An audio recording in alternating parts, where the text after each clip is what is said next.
والصلاة والسلام على أشرف الأنبياء والمرسلين وخاتم النبيين محمد وعلى آله وصحبه ومن تبعهم بإحسان ودعا بدعوتهم إلى يوم الدين. أما بعد فأعوذ بالله من الشيطان الرجيم. بسم الله الرحمن الرحيم. يا أيها الذين آمنوا قوا أنفسكم وأهليكم نارا وقودها الناس والحجارة عليها ملائكة غلاظ شداد لا يعصون الله ما أمرهم ويفعلون ما يؤمرون. وقال النبي صلى الله عليه وسلم: ألا كلكم راع وكلكم مسؤول عن رعيته، او كما قال علیہ الصلاۃ والسلام. میرے محترم بزرگوں، عزیز دوستوں، دینی اسلامی بھائیوں، اللہ رب العالمین نے نبی اکرم صلی اللہ علیہ وسلم کے ذریعے سے ہم کو جو دین عطا فرمایا ہے وہ دین امن کا پیغام لے کے آیا ہے. وہ دین اعتدال کا راستہ دکھلاتا ہے. وہ دین توازن سکھلاتا ہے اور اس دین پر عمل کرنے والے انسانیت کی اس معراج پہ پہنچ سکتے ہیں کہ جس کا کوئی انسان تصور نہیں کر سکتا. لیکن اگر اس دین کو چھوڑ دیا جائے، فراموش کر دیا جائے، تو انسان ایسی پستی میں گر سکتا ہے کہ جس پستی کا تصور کسی انسان سے ممکن نہیں. اللہ رب العالمین کے جو احکامات ہیں وہ احکامات ایسے جامع ہیں کہ ایک حکم اگر پورا کیا جائے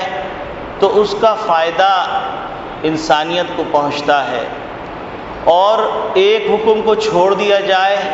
تو اس کا نقصان بھی ساری انسانیت کو پہنچتا ہے. اللہ رب العالمین کا ایک حکم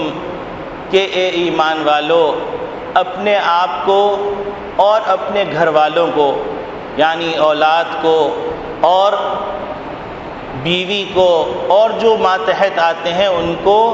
آگ سے بچاؤ. یہ اللہ رب العالمین کا ایک حکم ہے. اس حکم کو سامنے رکھ کر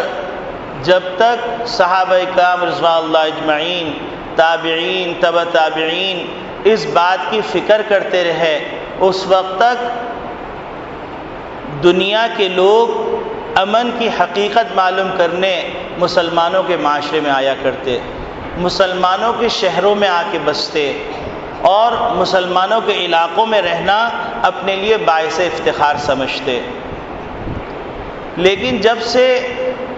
مسلمانوں نے اللہ کے اس حکم کو فراموش کر دیا تو اس کا انجام ایسا ہو گیا کہ ایک ایسی نسل وجود میں آ چکی ہے جس نسل کے سامنے انسانی اقدار کوئی حیثیت نہیں رکھتے، جس نسل کے سامنے انسانوں کی ہمدردی کا کوئی ترجمہ ہی نہیں ہے، جس نسل کے سامنے اللہ کا خوف، اللہ کے سامنے جواب دہی کا احساس،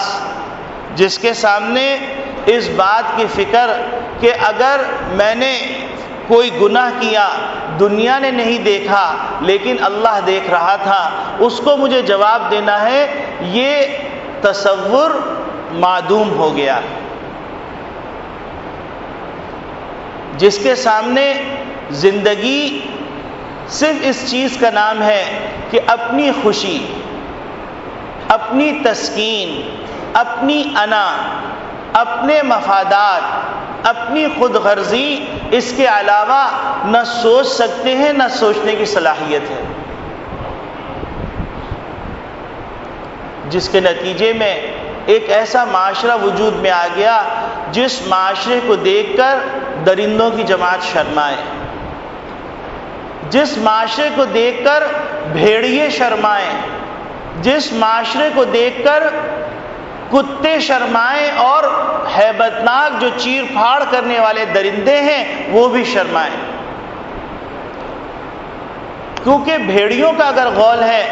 تو کبھی آپ نہیں دیکھیں گے کہ اس بھیڑیے نے اپنے غول پر حملہ کیا۔ اگر سانپ اور بچھو اور اژدہے ہیں تو کبھی آپ نہیں دیکھیں گے کہ سانپ اور بچھوؤں نے اپنے اوپر ہی حملہ کر لیا، اپنے آپ کو ہی نقصان پہنچا دیا۔ لیکن انسان جس کو اللہ رب العالمین نے اشرف المخلوقات قرار دیا، جس کو اللہ رب العالمین نے اپنی خلافت سے سرفراز کر کے دنیا میں بھیجا، وہ انسان اپنے ہی بازو کو کاٹنے لگے، وہ انسان اپنے ہی کلیجے کو پاش پاش کرنے لگے اور اپنے ہی شرازہ بکھیرنے لگے تو پھر اس کو اشرف المخلوقات کہنا مشکل نظر آتا ہے۔ یہ سب کیسے ہو گیا کہ انسان اور پھر انسانوں میں مسلمان جو امن کا پیغام لے کے آئے تھے، جو پوری دنیا کو امن سے آشنا کرنے آئے تھے، جو پوری دنیا کو توازن کا درس دینے آئے تھے، جو پوری دنیا کو انسانیت سکھلانے آئے تھے، جو دنیا کو یہ بتلانے آئے تھے کہ دنیا کا جو نظام ہے اس نظام کے اندر انسانوں کی غلامی کرنی پڑتی ہے، ہم جو تم کو نظام دے رہے ہیں وہ نظام ہے جس کے اندر ایک اللہ کی غلامی کرنی ہوتی، اور وہ اللہ انتہائی طاقتور، وہ اللہ انتہائی قدرت والا، وہ اللہ انتہائی باخبر، وہ اللہ جو ہر کچھ کرنے والا، جس کے بس کے اندر پوری کائنات کا نظام ہے، وہ اللہ جس اللہ کی نافرمانی کی گئی تو اللہ نے صرف پانی کو حکم فرمایا اور پانی ایسا ٹھاٹے مارنے لگا کہ لگتا ہے کہ جیسے گرز برسا کر بستیوں کو صفحہ ہستی سے مٹا دیا گیا۔ صرف پانی تو آیا تھا، بستیوں کی بستیاں مٹا دیں، انسانوں کو ختم کر دیا، اور بڑے بڑے جو قوت کا مظاہرہ کرنے والے سورما تھے ان کو تباہ کر دیا۔ یہ اللہ کی ادنا قدرت کا مظاہرہ۔ اللہ نے زمین کو حکم فرمایا، زمین ایسے ہلنے لگی جیسے چھنی کے اندر کوئی دانہ ڈال کے چھانا جائے، اور دیکھنے والوں نے دیکھا کہ پہاڑ چل کے آ رہے ہیں اور دوسرا پہاڑ چل کے آ رہا ہے، بستی کی بستی کو پیس کر دفنا دیا۔ ان کی چیخ و پکار سننے والا کوئی نہیں تھا، ان کی فریاد سننے والا کوئی نہیں تھا، ان کی تاریخ لکھنے والا کوئی نہیں تھا۔ اتنی قدرت والے اللہ کی غلامی اور بندگی میں داخل کرنے کے لیے جو انسان آیا تھا، جو مسلمان آیا تھا، جو دنیا کو امن کا پیغام دینے آیا تھا، جو دنیا کو راحت کا پیغام دینے آیا تھا، جو دنیا کے سامنے اللہ کی نیابت کا نمونہ پیش کرنے آیا تھا، جو دنیا کے سامنے اللہ کی خلافت کا مظاہرہ کرنے آیا تھا، جو دنیا کے اندر یہ پیغام لے کے آیا تھا کہ دیکھو اللہ کی نہیں مانو گے تو ایک اللہ کی نہ مان کر تمہیں 20 خدا بنانے پڑیں گے، 20 معبودوں کے سامنے ناک رگڑنی پڑے گی۔ وہ انسان درندہ ہو گیا، وہ انسان اس مقام پہ پہنچ گیا کہ جس مقام پہ پہنچنے کا تصور کر کے رونگٹے کھڑے ہو جاتے ہیں۔ اس راستے پہ یہ انسان چل نکلا کہ جس راستے کے بارے میں کہا گیا خسرت دنیا والآخرہ، دنیا بھی گئی آخرت بھی گئی۔ یہ سب کیوں ہوا؟ اگر ہم غور کریں تو اس آیت کے اندر جو میں نے آپ کے سامنے تلاوت کی اس کا سبب نظر آتا ہے، اس کی وجہ سمجھ میں آتی کہ اللہ رب العالمین ارشاد فرما رہے ہیں کہ یا ایھا الذین آمنو۔ اللہ رب العالمین نے بڑا عجیب غریب اسلوب اپنایا خطاب کرنے کا۔ دیکھیے، اگر میرا آپ کا ایک تعلق ہے نسبی تو میں نسبی رشتے سے بات کروں اور میں کہوں کہ بھائی جان، یا میں کہوں دادا جان، یا میں کہوں چچا جان، یا میں کہوں بیٹا، اس کی نوعیت، اور ایک نوعیت یہ کہ میں الفاظ نام لے کے پکاروں کہ عبد القدوس، عبد الرحمن، عبد الکریم، دونوں کے خطاب میں فرق ہوتا ہے۔ اگر کوئی آدمی اپنے بیٹے سے کہے زید، عمر، بکر تو ایک اسلوب ہے، اور ایک یہ کہ وہ آدمی اس رشتے کا حوالہ دے کے خطاب کرے جو اس کے اور اس سوال کرنے والے یا پکارنے والے کے درمیان رشتہ ہے، تو اس کے انداز میں الگ فرق ہوتا ہے۔ جیسے ایک آدمی کے اے میرے پیارے بیٹے، یا بنیا، اے میرے پیارے بیٹے، تو ظاہر سی بات ہے اس میں ایک محبت ہے، اس کے اندر ایک چاشنی ہے، اس کے اندر ایک اٹریکشن ہے، ایک جاذبیت ہے۔ تو اللہ رب العالمین اپنے بندوں کو خطاب کر رہے ہیں اور اس رشتے سے خطاب کر رہے ہیں جو خالق و مخلوق کے درمیان رشتہ ہے کہ یا ایھا الذین آمنو، اے وہ لوگوں جو میرے اور تمہارے درمیان جو رشتہ ہے ایمان کا رشتہ ہے، مجھ پہ ایمان لاتے ہو، مجھ پہ یقین رکھتے ہو، مجھے وحدہ لا شریک سمجھتے ہو اور میری قدرت کو مانتے ہو، اور محمد صلی اللہ علیہ وسلم نے جو تم کو باتیں بتلائیں اس باتوں پر یقین رکھتے ہو، اس رشتے کو واسطہ بنا کے اللہ رب العالمین خطاب فرما رہے ہیں کہ یا ایھا الذین آمنو، اے ایمان والو۔ پھر اس کے بعد اللہ رب العالمین فرما رہے ہیں قو انفسکم، کہ دیکھو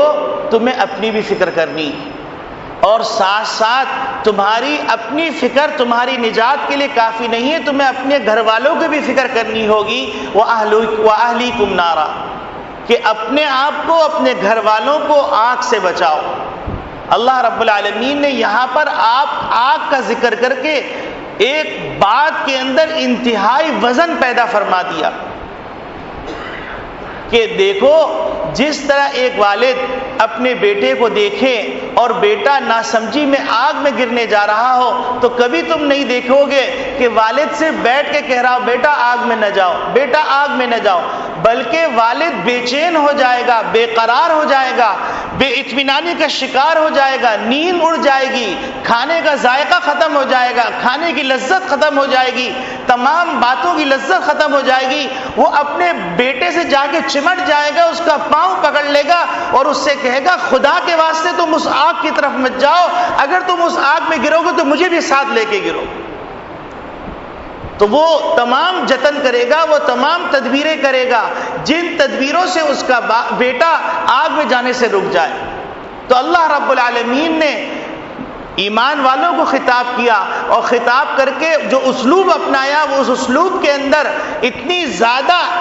جاذبیت رکھ دی، اتنی زیادہ ہیبت رکھ دی، اتنی زیادہ تشویش رکھ دی کہ اے ایمان والو اپنے آپ کو، اپنے گھر والوں کو آگ سے بچاؤ۔ یعنی جس طرح تم ظاہری آگ سے بچانے کی فکر کرتے ہو اور تمام تدبیریں کرتے ہو تو اس سے زیادہ تمہیں تدبیر کرنے کی ضرورت ہے کہ تمہاری نسل جہنم کی آگ کے اندر گرنے لگے، اس سے بچانے کی تدبیر کرنی۔ صرف کہہ دینا کافی نہیں ہوگا، صرف پکار لینا کافی نہیں ہوگا، بلکہ جس طرح ایک آگ سے بچانے کی تم کوشش کرتے ہو اس طرح اپنی نسل کو بچانے کی کوشش کرو۔ اور پھر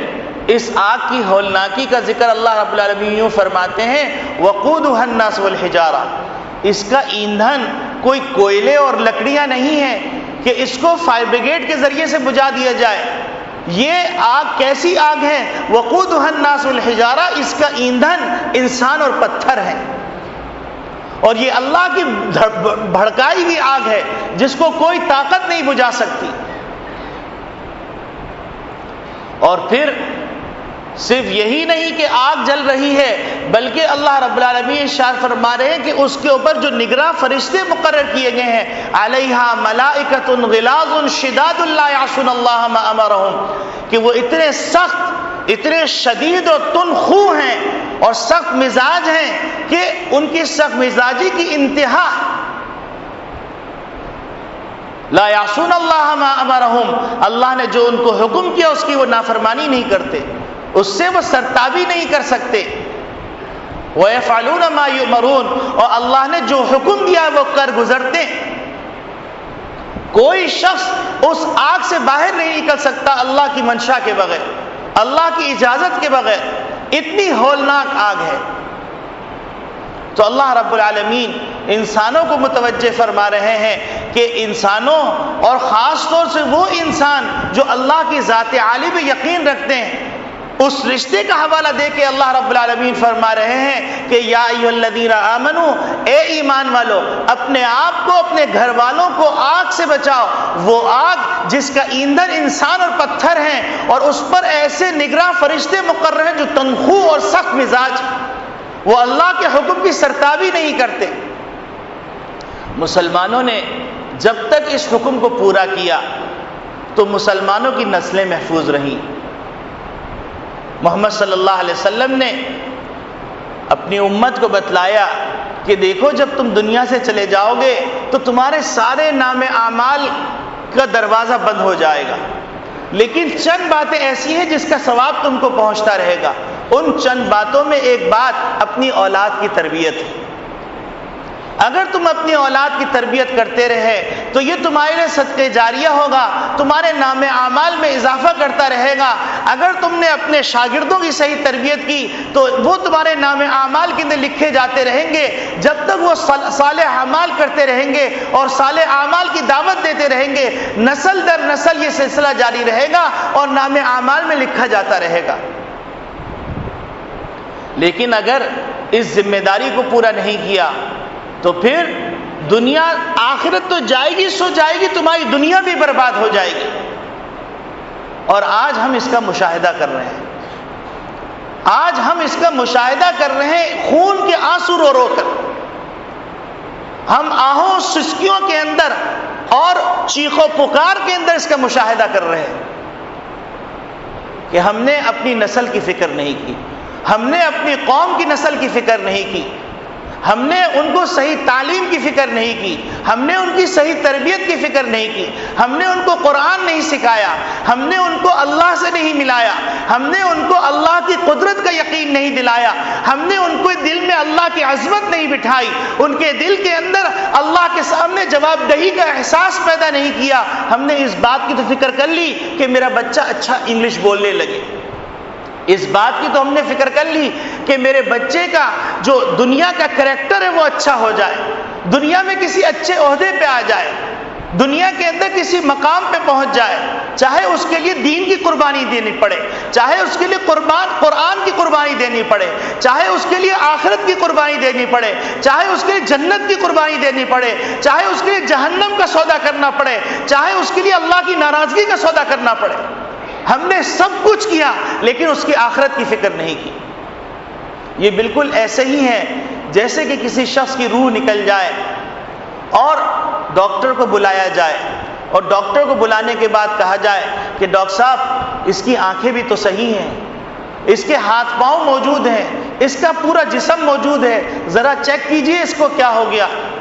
تو ڈاکٹر کہے گا بے شک تمام چیزیں موجود ہیں، صرف اس کی روح نکل گئی۔ کیا ہو گیا؟ کیوں اس کو گھر پہ رکھنے کے لیے آمادہ نہیں؟ کیوں اپنے بستر پہ لٹانے کے لیے آمادہ نہیں؟ کیوں اس کے ناز و نخرے اٹھانے کے لیے آمادہ نہیں؟ کیا ہو گیا تم کو؟ صرف روح ہی تو نکل گئی۔ آج ہم نے اپنی نسل سے ایمان کی روح نکال دی، آج ہم نے اپنی نسل سے اعمال صالحہ کی روح نکال دی، آج ہم نے اپنے نسل سے عظمت اللہ کی روح نکال دی، آج ہم نے اپنی نسل سے دین کی اہمیت نکال دی، آج ہم نے اپنی نسل سے آخرت کی فکر نکال دی۔ تو ہماری وہ نسل وہ کچھ کر رہی ہے جس کا تصور انسانی معاشرے میں بھی نہیں کیا جا سکتا، اسلامی معاشرہ تو دور کی بات، انسانی معاشرے میں تصور نہیں کیا جا سکتا، حتیٰ کہ درندوں کے معاشرے میں اس کا تصور نہیں کیا جا سکتا۔ اور حدیث شریف میں تو یہ بات ایسی عجیب غریب ذکر فرمائی کہ اس بات کو پڑھ کے میرے رونگٹے کھڑے ہو گئے، اور وہ بات میں آپ کو علی العنان سنانا چاہتا ہوں کہ نبی اکرم صلی اللہ علیہ وسلم نے ارشاد فرمایا کہ جو شخص اللہ کی ناراضگی مول لیتا ہے کسی انسان کو راضی کرنے کے لیے، تو اللہ رب العالمین اسی جس کو راضی کرنے کی کوشش کر رہے ہیں اس کو اس پہ مسلط کر دیتے ہیں۔ آج ماں باپ نے اس بات کی تو فکر کی کہ میرا بیٹا ناراض نہ ہو، میرے بیٹے کو ہر وہ آسائش ملے جو ایک اس کے ہم عمر بچوں کو مل رہی ہے، چاہے اس کے بدلے میں مجھے ایمان کا سودا کرنا پڑے، چاہے اس کے بدلے میں مجھے نمازوں کی قربانی دینی پڑے، چاہے مجھے اس کے بدلے میں حرام کمانا پڑے، چاہے اس کے بدلے میں مجھے رشوت لینی پڑے، چاہے اس کے بدلے میں مجھے زنا کرنا پڑے، چاہے اس کے بدلے میں مجھے ڈاکہ ڈالنا پڑے، چاہے اس کے بدلے میں مجھے قتل کے پیسے لے کر سپاری لے کے قتل کرنا پڑے، تو آج اللہ رب العالمین نے اسی نسل کو ماں باپ پہ مسلط کر دیا، اور ایسے مسلط کیا جیسے درندوں کو مسلط کیا۔ آج اولاد قابو میں نہیں۔ وہ مسلمان جو دوسروں کو امن دینے کے لیے بھیجے گئے تھے، دوسروں کو سکون دینے کے لیے بھیجے گئے تھے، دوسروں کے درمیان خوشیاں بانٹنے کے لیے بھیجے گئے تھے، جن کے نبی نے صرف یہی نہیں کہ مسلمانوں کے ساتھ حقوق ادائیگی کرنے کے حقوق بیان کیے ہوں، بلکہ کافروں کے حقوق بھی بیان کیے، جس کے نبی نے انسانیت کا پیغام دیا، جس کے نبی نے درگزر کا پیغام دیا، جس کے نبی نے تحمل کا پیغام دیا، جس کے نبی نے رواداری کا پیغام دیا، جس کے نبی نے ایثار کا پیغام دیا، جس کے نبی نے ہمدردی کا پیغام دیا، جس کے نبی نے خوشیوں پہ جنت کا وعدہ کیا، جس کے نبی نے یہ بتلایا کہ تم اگر قربانی دو گے تو اس قربانی کے صلے میں تمہیں جنت میں یہ ملے گا۔ اس نبی کے ماننے والے، اس نبی کے صحابہ کے ناموں کے مطابق نام رکھنے والے آج ایک دوسرے کے خون کے پیاسے ہیں، اور آج وہ مسلمان جو انسانوں کو امن کا پیغام دینے والے تھے، وہ ہر ایک کو امن کا علمبردار سمجھ کے اس کے پاس ہاتھ جوڑنے کے لیے تیار، اس سے امن کی بھیک مانگنے کے لیے تیار، اس سے خوشیاں مانگنے کے لیے تیار، اس سے راحت مانگنے کے لیے تیار ہے۔ میرے عزیز دوستو بھائیوں، یہ تباہی کا راستہ ہے، جس تباہی پر ہم نے اپنی قوم کو ڈال دیا ہے، جس تباہی پر ہم نے اپنی اولاد کو ڈال دیا ہے، جس تباہی پہ ہم نے اپنی نسل کو ڈال دیا ہے۔ ہم نے کانٹے بوئے ہیں، پھول نہیں نکل سکتے۔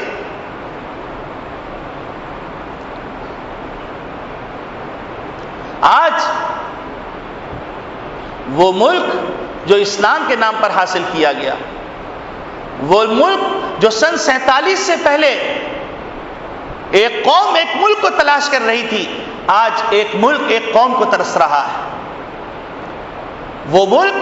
جس کو صرف کلمے کے نام پر حاصل کرنے کے نتیجے میں اللہ نے اس کی زمینوں میں خزانے بھر دیے،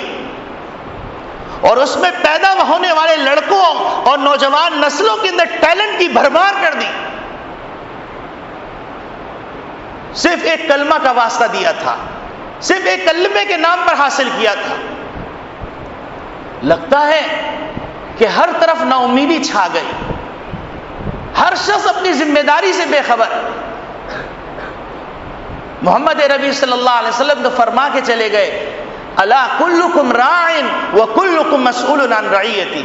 تم میں سے کوئی بھی شخص غیر ذمہ دار نہیں۔ محمد صلی اللہ علیہ وسلم نے ہر امت کے ہر فرد کو ذمہ دار قرار دیا، ہر فرد ذمہ دار، چاہے وہ ایوانوں میں ہو، چاہے وہ تھانوں میں ہو، چاہے وہ معسکروں میں ہو، چاہے وہ کاروبار کی دنیا کے اندر ہو، چاہے وہ مسجدوں کے اندر ہو، چاہے وہ مدرسوں کے اندر ہو، چاہے وہ خانقاہوں کے اندر ہو، وہ ہر شخص ذمہ دار ہے۔ اگر یہاں پر ذمہ دار حضرات بیٹھے ہوئے ہیں، وہ اس دکھ بھری داستان سے کچھ سن لیں، کچھ لے لیں، اپنی ذمہ داری کا احساس کریں کہ قوم کدھر جا رہی، ملک کدھر جا رہا، نسل کدھر جا رہی، انسانیت کدھر جا رہی۔ یہ تو ایک ایسی آگ ہے جو رفتہ رفتہ ہر گھر کو جلا رہی، ہر گھر کو جلا رہی، کبھی ایک کا گھر، کبھی دوسرے کا گھر، بس آنے کی دیر ہے۔ اگر ابھی بھی ہمیں ہوش نہیں آیا، اور اگر ہم ابھی بھی اپنی ذمہ داری کا احساس نہیں کر پائے، چاہے ہم ایوان میں بیٹھے ہوئے، چاہے ہم تھانوں میں بیٹھے ہوئے، چاہے ہم کسی جگہ بیٹھے ہوئے ہیں، اگر ہم نے اپنی ذمہ داری کا احساس نہیں کیا، قسم خدا کی دنیا بھی برباد ہوگی، آخرت بھی برباد ہوگی، اور اللہ کی باسپر سے نہیں بچیں گے، اللہ کی پکڑ سے نہیں بچیں گے۔ ایک واحد راستہ ہے کلمے کا راستہ، ایک واحد راستہ اسلام کا راستہ، جو امن بھی دے گا، جو توازن بھی دے گا، جو اعتدال بھی دے گا، جو خوشیاں بھی دے گا، جو ترقی بھی دے گا، جو کامرانی بھی دے گا، جو راحت بھی دے گا، جو سربلندی بھی دے گا۔ اس کے علاوہ کوئی راستہ نہیں، سارے راستے درندوں کے بنائے ہوئے، سارے راستے شیطانوں کے بنائے ہوئے، تجربات کر لیے، 63 سال سے تجربات کر رہے ہیں، کبھی قرآن کو بھی کھول کے دیکھ لیجئے، کبھی احادیث مقدسہ کو بھی کھول کے دیکھ لیجئے، کس طرح محمد ربی صلی اللہ علیہ وسلم نے ذمہ دار نسل بنائی تھی، کس طرح محمد ربی صلی اللہ علیہ وسلم نے ذمہ دار قوم بنائی تھی۔ کیا مکہ مکرمہ کی تاریخ سامنے نہیں؟ کیا مدینہ طیبہ کی تاریخ سامنے نہیں کہ وہ لوگ جو خون کے پیاسے تھے، 40 سال تک لڑتے تھے، وہ کیسے سیر و شکر ہو گئے، وہ کیسے اپنے گھر کا حصہ دینے کے لیے تیار ہو گئے؟ وہ کون سی طاقت تھی جس نے قوموں کو ملا دیا تھا، جس نے نسلوں کو ملا دیا تھا، جس نے سب کو ایک جسد واحد کی طرح کر دیا تھا، جس نے اس مقام پہ پہنچا دیا تھا کہ مرتے مرتے بھی وہ اپنے بھائی کا خیال کر رہے ہیں، پیاسے دنیا سے جا رہے ہیں، لیکن اپنے بھائی کی فکر میں ایک خطرہ اپنے حلق میں آنے نہیں دیتے۔ کیا ہو گیا انسانوں؟ کیا ہو گیا پاکستانیوں؟ کیا ہو گیا پاکستان میں بسنے والوں؟ کیا ہو گیا مسلمانوں؟ کیا اپنی تباہی سے غافل ہو گئے؟ کیا اپنی نسل کی تباہی سے غافل ہو گئے؟ کیا آخرت کا احساس ختم ہو گیا؟ اللہ رب العالمین ارشاد فرما رہے ہیں، یا ایھا الذین آمنو، اے میری مخلوق، میرے اور تمہارے درمیان جو رشتہ ہے اس رشتے کا واسطہ دے کے کہہ رہا ہوں، یا ایھا الذین آمنو، اے ایمان والو، قوا انفسکم واہلیکم نارا، اپنے آپ کو، اپنے گھر والوں کو اس طرح بچاؤ جس طرح آگ سے بچانے کی فکر کی جاتی۔ آپ سوچئے اس سے زیادہ کیا درندگی ہوگی کہ کوئی آدمی اگر شٹر کے اندر جا کے چھپ رہا ہے تو شٹر کھول کے مارا جا رہا ہے، اس سے زیادہ کیا ظلم و بربریت ہوگی کہ باپ کہہ رہا ہے مجھے مار دو، میرے بچوں کو چھوڑ دو، تو باپ کو بھی مارا جا رہا ہے، بیٹے کو بھی مارا جا رہا ہے۔ یہ انسانوں کا معاشرہ ہے، یہ دنیا کو امن کا پیغام دینے والوں کا معاشرہ ہے، یہ وہ معاشرہ ہے جن کے پاس قرآن ہے، جن کے پاس حدیث ہے، جن کے پاس پورے نظام حیات ہے، جن کے پاس امن کا پیغام ہے، جو دنیا کو سکون سکھانے والے ہیں، دنیا کو سکون دینے والے ہیں۔ ان انسانوں کا معاشرہ ہے کہ جس کو دیکھ کر درندے شرما رہے ہیں، جن کو دیکھ کے بھیڑیے شرما رہے ہیں۔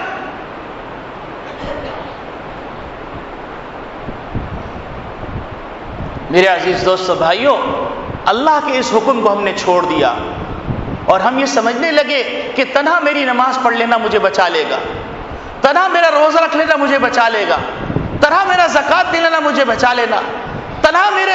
حج کر لینا مجھے بچا لے گا۔ ہم غافل ہو گئے اپنی نسل سے، ہم غافل ہو گئے اپنی قوم کی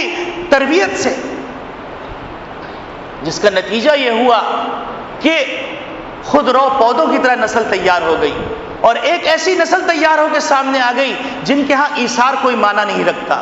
جن کے ہاں رواداری کوئی معنی نہیں رکھتا، جن کے ہاں قربانی کوئی معنی نہیں رکھتا، جن کے ہاں سچائی کوئی معنی نہیں رکھتا، جن کے ہاں اللہ کا خوف کوئی معنی نہیں رکھتا، جن کے ہاں آخرت کوئی معنی نہیں رکھتی، جن کے ہاں جنت اور جہنم کا تذکرہ کوئی معنی نہیں رکھتا۔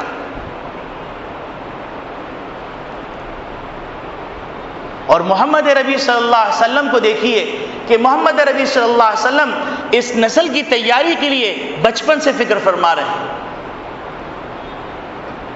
آج انسان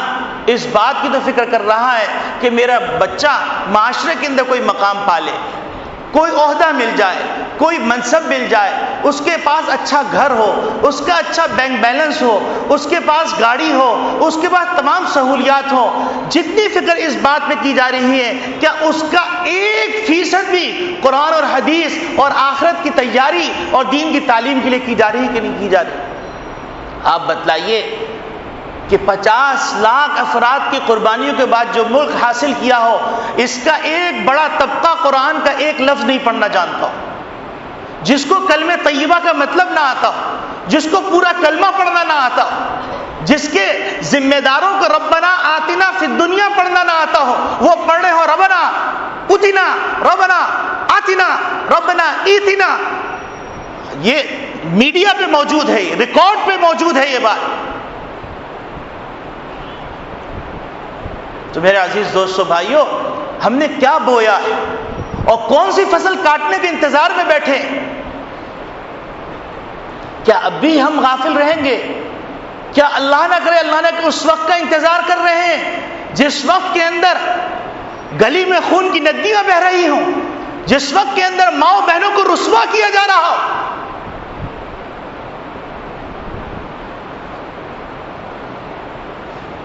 کیا یہ بات ایوانوں کو جھنجھوڑ سکتی ہے؟ کیا ایوانوں میں بیٹھنے والوں کو متوجہ کر سکتی ہے؟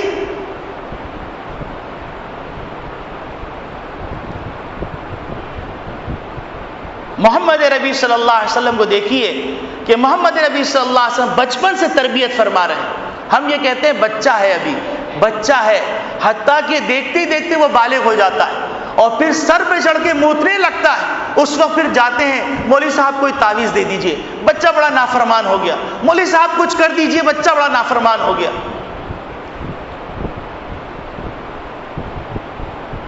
محمد ربی صلی اللہ علیہ وسلم کو دیکھیے، حضرت حسن رضی اللہ تعالیٰ عنہ آپ صلی اللہ علیہ وسلم اتنے چہیتے کہ نبی کریم صلی اللہ علیہ وسلم خطبہ دے رہے ہیں، مسجد کے دروازے سے حضرت حسن رضی اللہ تعالیٰ تشریف لاتے ہیں تو نبی کریم صلی اللہ علیہ وسلم ممبر سے اتر جاتے ہیں اور حسن رضی اللہ تعالیٰ کو اپنی گود میں لے لیتے ہیں۔ اور محمد نبی صلی اللہ علیہ وسلم کا بھی ایک موقع آتا ہے کہ محمد صلی اللہ علیہ وسلم جس طرح ایک آدمی گھوڑا بن جاتا ہے اس طرح بن جاتے ہیں اور حسنین کو اپنی پیٹھ پہ بٹھا لیتے ہیں اور فرماتے ہیں کہ کتنے بہترین سوار ہیں اور کتنی بہترین سواری۔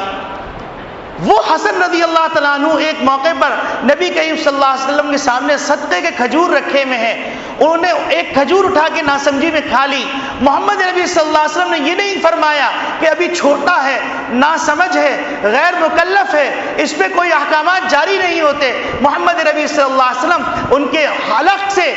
یہ نکالتے ہیں، کخ کخ کے حدیث میں الفاظ آتے ہیں جیسے ہم اردو میں کہتے ہیں خ خ کر کے تھوک دو، اس طرح تھکواتے ہیں اور پھر فرماتے ہیں کہ یہ صدقے کا مال ہے، اہل بیت کے لیے حلال نہیں۔ آج ہم حرام کا مال خود لا کر اپنے بچوں کے حلق میں ڈالتے ہیں۔ دنیا میں ایسے لوگ بھی وجود میں آ گئے جو زکوٰۃ کے مستحق نہیں، زکوٰۃ جمع کر کے اپنے محلات تعمیر کرتے ہیں اور پھر سمجھ رہے ہیں راحت پائیں گے، پھر سمجھ رہے ہیں سکون پائیں گے، پھر سمجھ رہے ہیں عزت پائیں گے، پھر سمجھ رہے ہیں اولاد فرمانبردار ہوگی، اولاد نیک نامی کا باعث ہوگی، ذخیرہ آخرت ہوگی۔ قسم خدا کی نہیں ہو سکتی۔ آج ہم اسی صورتحال سے گزر رہے ہیں کہ ہم نے حلال حرام کی تمیز ختم کر دی اور ہم نے اپنے بچوں کی خوشی کی خاطر اللہ کے ہر حکم کو توڑا، اللہ کی ہر نافرمانی کو برداشت کیا، اللہ کے ہر غصے کو برداشت کیا اولاد کے خاطر۔ وہ حدیث بخاری شریف کی سامنے رکھیے کہ جو اللہ کو ناراض کرتا ہے انسان کو خوش کرنے کے لیے، تو جس کو خوش کرنے کے لیے وہ اللہ کو ناراض کرتا ہے اسی کو اللہ رب العالمین اس پر مسلط فرما دیتے ہیں۔ آج اگر کہا جائے کہ آپ کو کس سے خطرہ ہے تو یہ نہیں کہا جائے گا ہم کو یہودیوں سے خطرہ ہے، ہم کو مجوسیوں سے خطرہ ہے، ہمیں ہندوؤں سے خطرہ ہے، بلکہ ہم کو اپنی نسل سے خطرہ۔ اس سے زیادہ کیا محرومی ہوگی، اس سے زیادہ کیا پریشانی ہوگی، اس سے زیادہ کیا افسوس ہوگا جو ہمارے معاشرے میں پروان چڑھے ہوں، جو ہمارے معاشرے میں تربیت پائے ہوں، جہاں صبح سے شام تک اللہ اکبر کی صدائیں سنائی جاتی ہوں، جہاں پر صبح سے شام تک قرآن کی تعلیم دی جاتی ہو، اس معاشرے کے اندر بھی درندے پروان چڑھ رہے ہیں۔ یہ تربیت کا فقدان ہے۔ ماں باپ نے اپنی ذمہ داری کو نہیں پورا کیا، اساتذہ نے اپنی ذمہ داری کو پورا نہیں کیا، حکمرانوں نے اپنی ذمہ داری کو پورا نہیں کیا۔ اس سے زیادہ کیا بدبختی ہوگی کہ ہم ابھی تک یہ طے نہیں کر سکے کہ ہمارا نصاب تعلیم کیا ہوگا۔ دنیا کے اندر قوموں کی تعمیر کی فکر کی جاتی ہے، ہم درندوں کی تعمیر کی فکر کرتے ہیں۔ میرے عزیز دوستو بھائیوں، یہ لمحے فکریہ، یہ خطرے کی گھنٹیاں، یہ خون کی ہولیاں دروازوں پر دستک دے رہی، اس دستک کو سنیے، فکر مند ہو جائیے۔ جس کی جو ذمہ داری ہے جہاں تک پہنچ سکتا ہے اس آواز کو پہنچائے. خدا کے واسطے اپنی اولاد پر رحم کرو, خدا کے واسطے اپنے ماؤں بہنوں پر رحم کرو, خدا کے واسطے اپنے مسلمانوں پر رحم کرو. خدا کے واسطے یہ کوئی سیاسی پیغام نہیں, یہ کوئی مفادات کا پیغام نہیں ہے, یہ انسانیت کا پیغام. یہ میری بھی ضرورت ہے, یہ آپ کی بھی ضرورت ہے, آپ کی اولاد کی بھی ضرورت ہے. آپ یہ فیصلہ کیجئے کہ آپ انسان بن کے جینا چاہتے ہیں یا درندہ بن کے جینا چاہتے ہیں. اور محمد نبی صلی اللہ علیہ وسلم کا یہ پیغام, الا کلکم راع وکلکم مسئول عن رعیتی, تم میں سے ہر شخص ذمہ دار. میں اپنی جگہ پہ ذمہ دار, آپ اپنی جگہ پہ ذمہ دار ہیں. ایوانوں میں بیٹھے ہوئے وہ اپنی جگہ پہ ذمہ دار ہیں, تھانوں میں بیٹھے وہ اپنی جگہ پہ ذمہ دار ہیں, معسکروں میں بیٹھے وہ اپنی جگہ پہ ذمہ دار ہیں, دفتروں میں بیٹھے ہوئے وہ اپنی جگہ پہ ذمہ دار ہیں, بازاروں میں بیٹھے ہوئے وہ اپنی جگہ پہ ذمہ دار, گھروں کے اندر ماں باپ خود ذمہ دار. اگر ہم نے یہ ہنگامی بنیادوں پہ طے کر لیا کہ ہمارے معاشرے کے اندر جو بگاڑ پیدا ہو گیا ہے اس بگاڑ کو ختم کرنا ہے, تو وہ وقت دور نہیں کہ ہم باعزت قوم بن کے وجود میں آ جائیں گے, باعزت قوم بن کے جئیں گے. ورنہ اگر ایسا نہیں کیا گیا, اسلامی احکامات کی پاسداری نہیں کی گئی, اسلامی باتوں اور اسلامی تربیت کے جو اراکین اور ستون ہیں ان ستونوں کو عام نہیں کیا گیا, تو پھر آپ کے اپنے گھر کے اندر ایسے افراد پروان چڑھیں گے جن کو 2 ٹکوں پہ خریدا جا سکتا ہے, جن کو بدامنی کے لیے استعمال کیا جا سکتا ہے, جن کو تباہی کے لیے استعمال کیا جا سکتا ہے. اور ان کے نزدیک پیسہ سب کچھ ہوگا, ان کے نزدیک اپنے سکون سب کچھ ہوگا, ان کے نزدیک ماں باپ کی عزت کوئی حیثیت نہیں رکھتی, ان کے نزدیک معاشرے کی عزت کوئی حیثیت نہیں رکھتی, ان کے نزدیک خاندان کا مقام کوئی عزت نہیں رکھتا, ان کے ہاں انسانی اقدار کوئی حیثیت نہیں رکھتی. میرے عزیز دوستو بھائیوں, جب ایمرجنسی نافذ ہوتی ہے اس ایمرجنسی کے اندر ہر شخص فکر مند ہوتا ہے. تو اس وقت ہم ایمرجنسی کی حالت سے گزر رہے ہیں, ہم حالت جنگ سے گزر رہے ہیں. اس وقت بھی اگر ہم بیدار نہیں ہوئے, ہمارے ایوانوں میں ارتعاش پیدا نہیں ہوا, ان کے کانوں پہ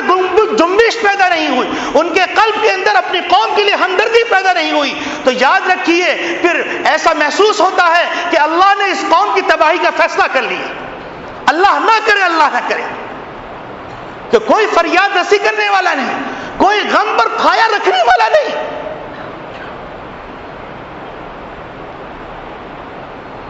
جس وقت جس کو چاہے ختم کر دیا جائے, اس انسان کی کوئی حیثیت نہیں.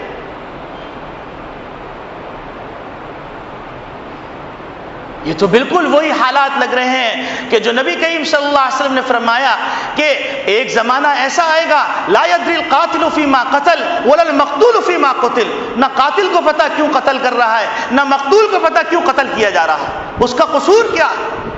نبی کریم صلی اللہ علیہ وسلم نے فرمایا یہ وہ ایک زمانہ ایسا آئے گا, تدع الحلیم حیران, کہ ایسا فتنہ ہوگا کہ عقل مند اور دانا شخص کو حیران اور شزدر کھڑا کر دے گا. وہ سمجھ نہیں سکے گا میں کہاں جاؤں, میں کیا کروں, کیا تدبیر کروں, کس طرح سمجھاؤں, کس طرح اپنی بات پہنچاؤں, کس طرح فکر مند کروں, کس طرح جھنجھوڑوں.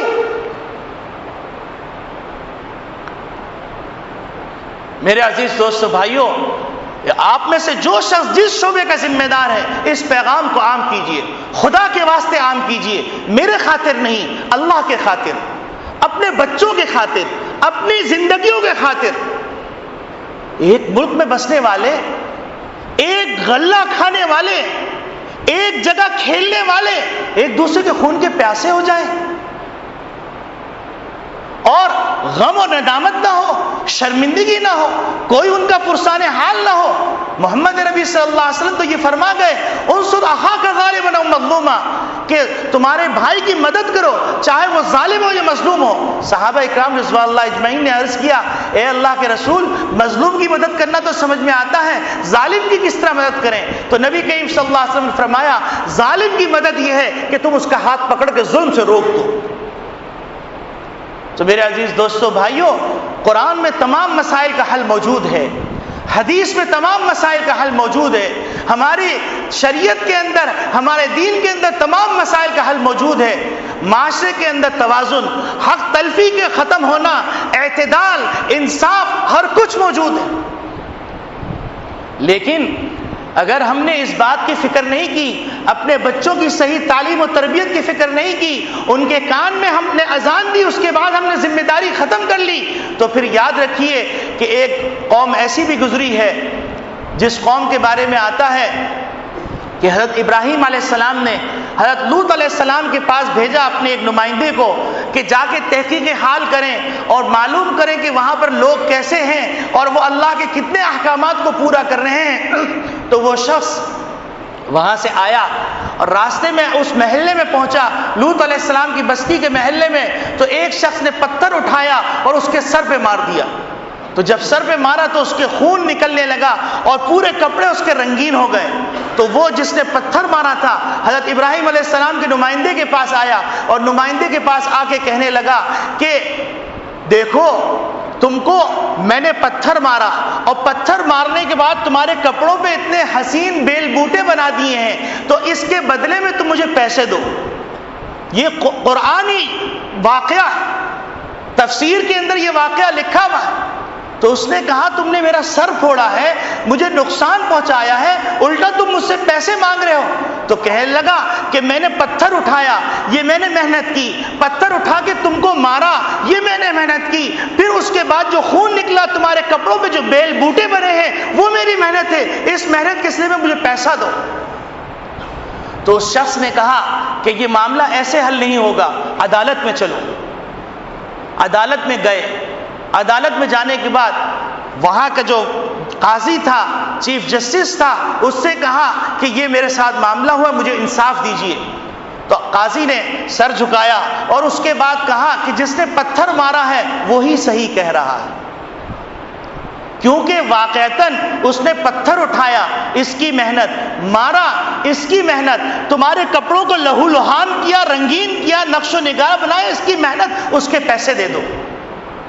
تو وہ بھی حضرت ابراہیم علیہ السلام کے تربیت یافتہ تھے، انہوں نے زمین سے پتھر اٹھایا اور جج کے سر پہ مارا، اور جب خون نکل گیا تو کہنے لگا میری جو محنت ہوئی ہے اس کا صلہ جو تم پر واجب ہو رہا ہے تم اس آدمی کو وہ ادا کر دو۔ تو میرے عزیز دوستو بھائیوں، اگر انصاف نہیں ملے گا، انصاف جوتیوں میں بٹے گا، تو پھر انصاف والے بھی خطرے میں، ان کے سر بھی خطرے میں۔ یہ قرآنی پیغام ہے، یہ تفسیری پیغام ہے۔ خدا کے واسطے اپنے ساتھ ہمدردی کرو، اپنی قوم کے ساتھ ہمدردی کرو، اپنے بال بچوں کے ساتھ ہمدردی کرو، اپنے ملک والوں کے ساتھ ہمدردی کرو، مفادات سے بالا تر ہو کر، عصبیت سے بالا تر ہو کر، قومیت سے بالا تر ہو کر صرف انسانیت کے واسطے پہ کام کرو۔ پھر دیکھو اللہ تمہیں کیا عزت دیتے ہیں، کیا سربلندی دیتے ہیں، کیا تمہیں عطا کرتے ہیں۔ آج کا قرآنی پیغام یہی ہے کہ یا ایھا الذین آمنو، اے ایمان والو، قوا انفسکم واہلیکم نارا، اپنے آپ کو بھی بچاؤ، اپنے گھر والوں کو بھی بچاؤ اس آگ سے جس کا ایندھن لکڑی اور کوئلہ نہیں ہے، انسان اور پتھر ہے، اور اس پر جو محافظ اور نگہبان فرشتے ہیں، علیہا ملائکۃ غلاظ شداد لا یعصون اللہ، وہ اس پہ جو فرشتے مقرر کیے گئے ہیں وہ انتہائی سخت اور تندخو ہیں، وہ رعایت نہیں کرتے، اللہ کے حکم کو پورا کرتے ہیں۔ اور ہمیں اپنی اولاد کی تربیت بچپن سے کرنی ہے۔ یہی وجہ ہے کہ نبی کریم صلی اللہ علیہ وسلم نے حضرت اکراش رضی اللہ تعالیٰ عنہ، ایک صحابی ہیں، وہ نبی کریم صلی اللہ علیہ وسلم کی تھال میں کھانا کھا رہے تھے، وہ فرماتے ہیں کہ میں کبھی ادھر سے لے رہا تھا، کبھی ادھر سے لے رہا تھا، تو نبی کریم صلی اللہ علیہ وسلم نے فرمایا کل مما یلیک، کہ تم اپنے سامنے سے کھاؤ۔ حضرت اکراش رضی اللہ تعالیٰ عنہ فرماتے ہیں کہ میں نے اپنے سامنے سے کھانا شروع کیا، حتیٰ کہ فارغ ہو گئے، پھر کھجور کی تھال لائی گئی تو کھجور مختلف قسم کے تھے، تو حضرت اکراش فرماتے ہیں کہ نبی کریم صلی اللہ علیہ وسلم کی نصیحت کو دیکھ کر میں نے سامنے سے کھانا شروع کیا، تو نبی کریم صلی اللہ علیہ وسلم پھر میری اصلاح فرمائی، فرمایا جب مختلف نوع چیزیں ہوں اس کو مختلف جگہوں سے کھا سکتے ہو، ورنہ تمہارے دل کے اندر حسرت رہے گی۔ تو نبی کریم صلی اللہ علیہ وسلم بچپن سے تربیت فرما رہے ہیں۔ نبی کریم صلی اللہ علیہ وسلم نے ہم کو جو تعلیم دی ہے کہ اپنی اولاد کی گٹی کے اندر ڈال دو کہ انسانی اقدار بھی کوئی چیز ہے، اسلامی اقدار بھی کوئی چیز ہے، خاندانی اقدار بھی کوئی چیز ہے، مروت بھی کوئی چیز ہے، اللہ کی ذات بہت عظمت والی ہے، محمد ربی صلی اللہ علیہ وسلم عظمت والے ہیں۔ یہ باتیں ماں کی گودوں میں سیکھی جاتی تھیں، ماں ان کے دل و دماغ کے اندر یہ بات بسا دیتے تھے، ان کا ایک آئیڈیل بنا دیتے تھے، تو اس کا نتیجہ یہ ہوتا تھا کہ جب وہ تعلیم کی دنیا میں جاتے جاتے تو ان کے سامنے ایک آئیڈیل ہوتا، اس آئیڈیل کو سامنے رکھ کے وہ اپنی تربیت کرتے۔ آج ماؤں کی گودوں کے اندر بچے فلمی گانے سیکھ رہے ہیں، ماؤں کی گودوں کے اندر ننگی فلمیں دیکھ رہے ہیں، ماؤں کی گودوں کے اندر وہ لڑائی جھگڑے کی فلمیں دیکھ رہے ہیں، تو ان کے آئیڈیل وہی ہیں، وہ فلموں کے ذریعے سے وہی سیکھ رہے ہیں اور اپنے تعلیم گاہوں میں وہی سیکھ رہے ہیں۔ تو اس کا انجام یہ ہو رہا ہے کہ وہ درندے ہیں انسانوں کی شکل میں، وہ بھیڑیے ہیں انسانوں کی شکل میں، وہ خنزیر ہیں انسانوں کی شکل میں۔ تو میرے عزیز دوستو بھائیوں، اللہ کا حکم جب ٹوٹتا ہے اور توڑا جاتا ہے تو اس کے یاد رکھیے اس کے نتیجے میں اللہ کا نقصان نہیں ہوتا، انسان اپنا خود نقصان کرتا ہے۔ اس کا مشاہدہ ہم کر رہے ہیں اور ایسی غیر یقینی صورتحال سے گزر رہے ہیں کہ غیر یقینی صورتحال کو الفاظ میں بیان نہیں کیا جا سکتا۔ اللہ رب العالمین ہمارے ملک کے ذمہ داروں کو سمجھ دے، ہمارے ملک میں بسنے والوں کو سمجھ دے، اور اللہ رب العالمین والدین کو، اساتذہ کو، خانقاہوں کے بزرگوں کو اور داعیوں کو اور تبلیغی جماعت کے